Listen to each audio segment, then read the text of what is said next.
क्या लगता है, सेलिंग एक टैलेंट है जो कुछ ही लोगों में होता है, या फिर एक स्किल है जिसे कोई भी सीख सकता है? आज हम इसी सवाल का जवाब ढूंढेंगे टॉम हॉपकिंस की फिलॉसफी के जरिए। उनका मानना था कि ग्रेट सेल्स पीपल पैदा नहीं होते बल्कि बनाए जाते हैं। तो चलिए देखते हैं कैसे। सिर्फ $42, यकीन करेंगे, इतनी ही थी टॉम हॉपकिंस की पहले 6 महीनों की एवरेज मंथली इनकम जब उन्होंने सेल्स में शुरुआत की थी। यह आंकड़ा एक जबरदस्त रिमाइंडर है कि दुनिया के सबसे सफल लोगों में से एक की शुरुआत भी कितनी मामूली थी। और बात सिर्फ पैसों की नहीं थी, उनका स्ट्रगल इससे कहीं बड़ा था। हॉपकिंस को पब्लिक स्पीकिंग से, मतलब स्टेज पे जाके बोलने से हद से ज्यादा डर लगता था। जरा सोचिए, आप अपने काम में बेस्ट हैं, लेकिन अपनी ही सक्सेस के बारे में बात करने के ख्याल से आपकी हालत खराब हो जाती है। ये एक ऐसा डर है जो उन्हें बिल्कुल हमारे जैसा एक आम इंसान बना देता है। तो सवाल ये उठता है कि कोई इंसान जो महीने के सिर्फ $42 कमा रहा हो और लोगों के सामने बोलने से डरता हो, वो आखिर दुनिया का नंबर 1 सेल्स ट्रेनर बना कैसे? ये सब शुरू हुआ एक बहुत ही जरूरी एहसास से, एक ऐसा मोमेंट ऑफ रियलाइजेशन जो उन्हें अपनी नाकामी के बीच मिला। और यही वो आहा मोमेंट था जिसने सब कुछ बदल कर रख दिया। हॉपकिंस को समझ आया कि सेलिंग कोई नेचुरल टैलेंट नहीं है, बल्कि एक सीखी जाने वाली स्किल है। और यकीन मानिए, इस एक सोच ने सिर्फ उनका करियर नहीं, बल्कि आगे चलकर लाखों लोगों का करियर बदल दिया। इसी रियलाइजेशन से इंस्पायर्ड होकर हॉपकिंस में बनाया द सेलिंग पिरामिड। ये क्या है? ये एक तरह का ब्लूप्रिंट है एक मजबूत, लंबे समय तक चलने वाले सेल्स करियर को बनाने का। चलिए इसे एक एक करके डिकोड करते हैं। इस पिरामिड का जो बेस है, जो नींव है, वो किसी टेक्निक के बारे में नहीं है, बल्कि वो माइंडसेट के बारे में है। ये नींव बनती है 3 चीजों से: आपका एटीट्यूड, आपका एंथुजियाज्म और आपके गोल्स। और जैसे किसी भी इमारत के लिए होता है, अगर नींव ही कमजोर हो तो बाकी सब कुछ ढह जाएगा।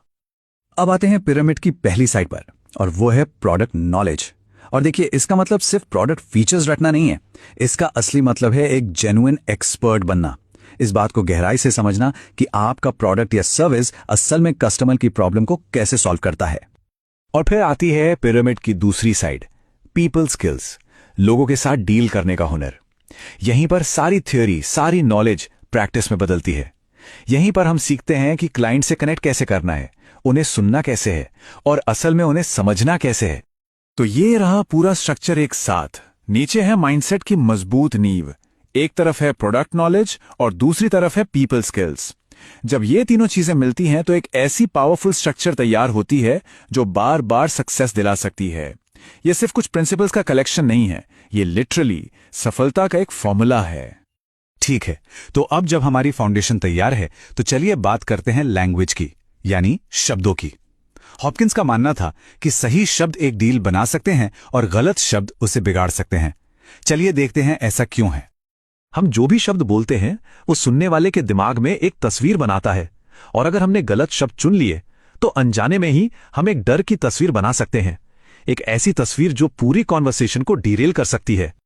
जैसे बेचना या सोल्ड शब्द को ही ले लीजिए। इसे सुनते ही कैसा लगता है? जैसे कोई वन साइडेड ट्रांजैक्शन हो रहा है, कोई आपको कुछ बेच रहा है। लेकिन इसकी जगह अगर कहें उन्हें इन्वॉल्व करना, तो ये कोलैबोरेशन वाली फीलिंग देता है, जैसे हम मिलकर कुछ कर रहे हैं। है ना, छोटा सा बदलाव पर असर बहुत बड़ा है। कॉन्ट्रैक्ट, ये एक और भारी भरकम शब्द है। सुनते ही दिमाग में वकील, कोर्ट कचहरी और फाइन प्रिंट वाली इमेज बनती है, पर इसकी जगह एग्रीमेंट या पेपर वर्क बोलकर देखिए, ये कितना सॉफ्ट लगता है। ये आपसी सहमति की बात करता है। कॉस्ट या प्राइस, ये शब्द सीधे सीधे नुकसान पर फोकस करते हैं, मतलब जेब से क्या जा रहा है। लेकिन टोटल अमाउंट या कुल राशि, ये एक न्यूट्रल शब्द है। ये सिर्फ एक फैक्ट बता रहा है, इसमें कोई इमोशनल बैगेज नहीं है। और आखिर में साइन हियर या यहां हस्ताक्षर करें, ये एक ऐसा फ्रेज है जो दिमाग में खतरे की घंटी बजाता है, पर इसकी जगह कहें यहां अप्रूव करें या यहां मंजूरी दें, ये सुनने में कितना एम्पावरिंग लगता है। ये बताता है कि कंट्रोल कस्टमर के हाथ में है और वो एक इन्फॉर्म्ड डिसीजन ले रहा है। तो ये तो हुई उन शब्दों की बात जो हम बोलते हैं, लेकिन बात सिर्फ बोलने की नहीं, पूछने की भी है। सही सवाल पूछना अपने क्लाइंट को समझने और पूरी प्रोसेस को आगे बढ़ाने की चाबी है। हॉपकिंस ओपन एंडेड क्वेश्चंस के बहुत बड़े फैन थे। ये वो सवाल होते हैं जिनका जवाब सिर्फ हाँ या नहीं में नहीं दिया जा सकता। ये ऐसे सवाल हैं जो असल में बातचीत को खोलते हैं और आपको डीप इंसाइट्स देते हैं। और हां, ये सवाल सिर्फ इंफॉर्मेशन कलेक्ट करने के लिए नहीं होते। इनका मकसद होता है बातचीत को कंट्रोल करना, इमोशंस को जगाना, उनकी असली चिंताओं को बाहर निकालना और सबसे जरूरी, क्लाइंट को खुद ये डिस्कवर करने में मदद करना कि उनके लिए इसमें क्या फायदा है। अब इन सारी टेक्निक्स, सारे शब्दों, सारे सवालों के पीछे एक अकेली बहुत पावरफुल फिलॉसफी छिपी है और घूम फिरकर ये सारी बात माइंडसेट पर ही आ जाती है। टॉम हॉपकिंस का ये कोट अपने आप में सब कुछ कह देता है। बहुत सिंपल लेकिन बहुत गहरी बात है ये, जो सेलिंग को देखने का हमारा पूरा नजरिया बदल सकती है। तो बॉटम लाइन ये है, सेलिंग की कला में माहिर होने का मतलब है सर्विस की कला में माहिर होना। ये बेचने से हटकर समस्या सुलझाने की तरफ एक मेंटल शिफ्ट है। तो मैं ये विश्लेषण इसी सवाल के साथ खत्म करना चाहूंगा, अपनी मानसिकता को बेचने से सेवा करने की तरफ कैसे बदला जा सकता है। ये एक ऐसा बदलाव है जो सिर्फ नतीजों को नहीं बल्कि काम करने के पूरे अनुभव को बदल